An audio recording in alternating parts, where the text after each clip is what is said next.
Next Kavya పోటీ ఓడిపోయే party నుంచి వద్ద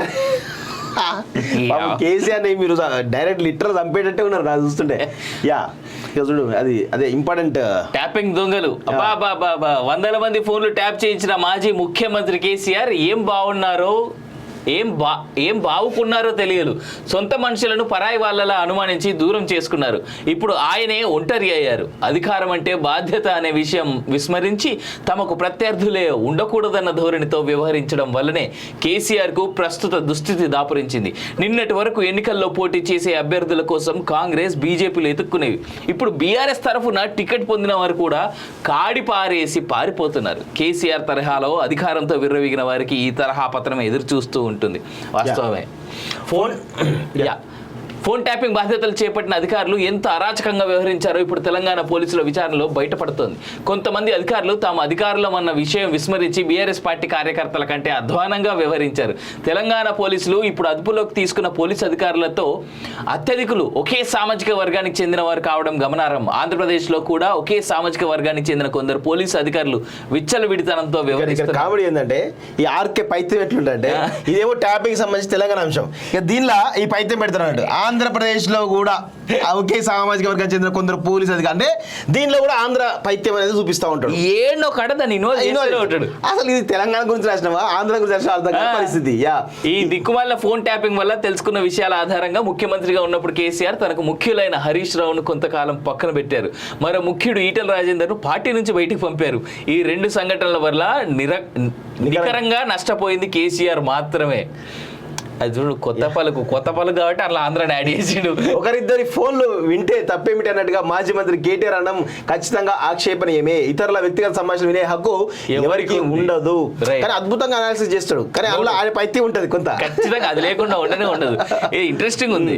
ఫోన్ ట్యాపింగ్ వ్యవహారంలో రేవంత్ రెడ్డి ప్రభుత్వం ఎంత నిక్కచ్చిగా వ్యవహరిస్తుందో తెలియదు. నిజాయితీగా నిక్కచ్చిగా వ్యవహరిస్తే మాత్రం ప్రస్తుతం జైలుకు వెళ్ళిన వారితో పాటు మరికొంతమంది ఉన్నతాధికారులు కూడా జైలుకు వెళ్ళవలసి ఉంటుంది. ఈ పాపం కేసీఆర్ కు చుట్టుకుంటుందో లేదో చూడాలి. ఎందుకు చుట్టుకోదు?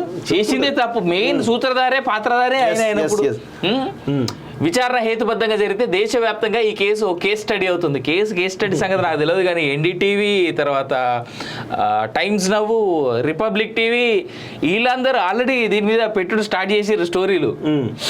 వ్యక్తిగత గోప్యతకు భంగం కలిగించిన ఈ ఫోన్ ట్యాపింగ్ వ్యవహారంపై న్యాయస్థానాలు కూడా సీరియస్గా దృష్టి సారించాలి. లేని పక్షంలో ఇప్పటి వల్ల ఇకపై కూడా న్యాయమూర్తులు కూడా స్వేచ్ఛగా మాట్లాడుకోలేని పరిస్థితులే మిగులుతాయి.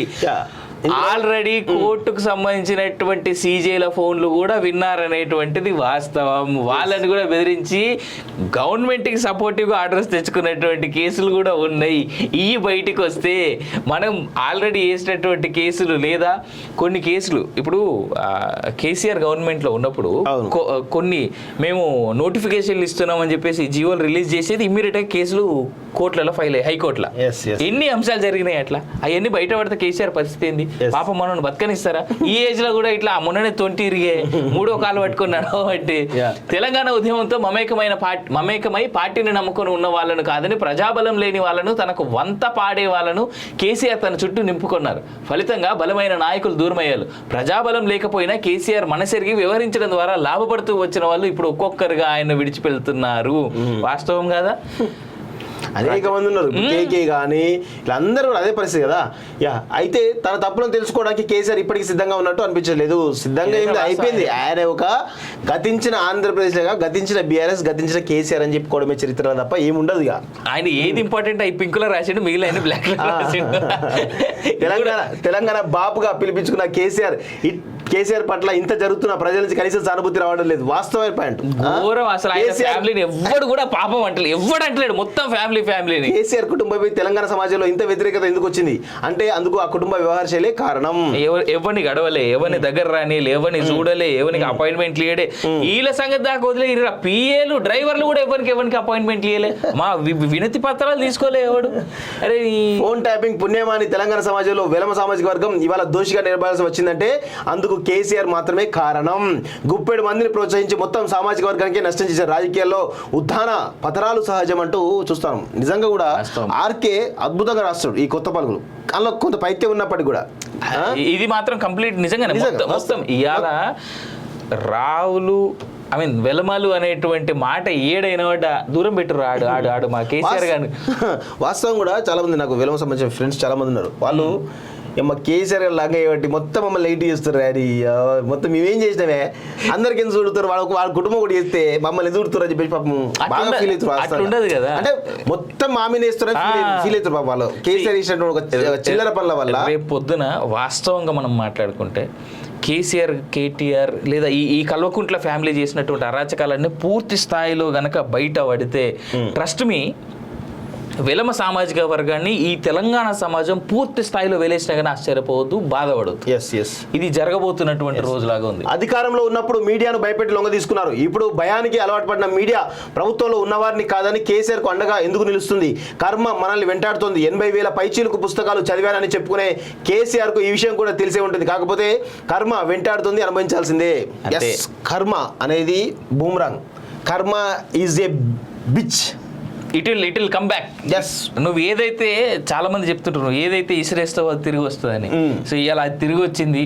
అందుకే పాపం కవితక్క జైల్లో కూర్చొని భగవద్గీత చదువుతుంది.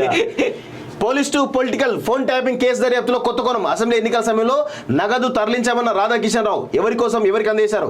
ఇదే కోణంలో ప్రశ్నించిన అధికారులు భుజంగరావు తిరుపతన్న సస్పెన్షన్, వారి టీంలో సిబ్బంది వివరాల సేకరణ. ఈ కేసులో 5 ఇన్స్పెక్టర్లు, పోలీసులు అదుపులో 3 అంటూ కూడా చూస్తున్నాం. మనీ లాండరింగ్ కావడంతో ఈడీ ఎంట్రీకి ఛాన్స్. రాసి పెట్టుకోండి, త్వరలో ఎన్ఫోర్స్మెంట్ డిపార్ట్మెంట్ కూడా ఈ ఫోన్ ట్యాపింగ్ దానిలో ఖచ్చితంగా ఇన్వాల్వ్ అవుతుంది. ఇన్వాల్వ్ అంటే ప్రభుత్వం చేయకుండా వాళ్ళే డైరెక్ట్ వచ్చేస్తారు.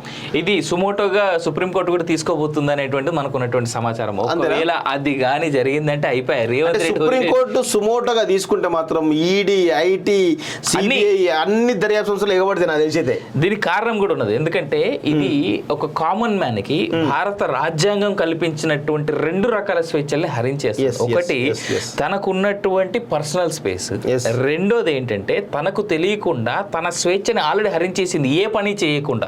సో 2 రకాల భారత రాజ్యాంగం అంతలా తెచ్చుకున్నటువంటి స్వతంత్ర భారతం మౌఖిక సూత్రాలు. సో ఆ రెండింటిని హరించి వేస్తున్నటువంటి ఈ టైంలో ఇది వీళ్ళ వరకే ఆగిందా ఇంకా పెద్ద ఎత్తున జరిగిందా అనేటువంటి ఉద్దేశాన గనక సుప్రీంకోర్టు ఆల్రెడీ దీనిపై చర్చలు నడుస్తున్నాయి అనేటువంటిది మనకు వినిపిస్తుంది. డిస్కషన్స్ నడుస్తున్నాయి ఒక బెంచ్ లో అనేటువంటిది. ఆ బెంచ్ గనక సుమోటోగా దీన్ని స్వీకరిస్తే అయిపోయాయి. ఇంకా దాని గురించి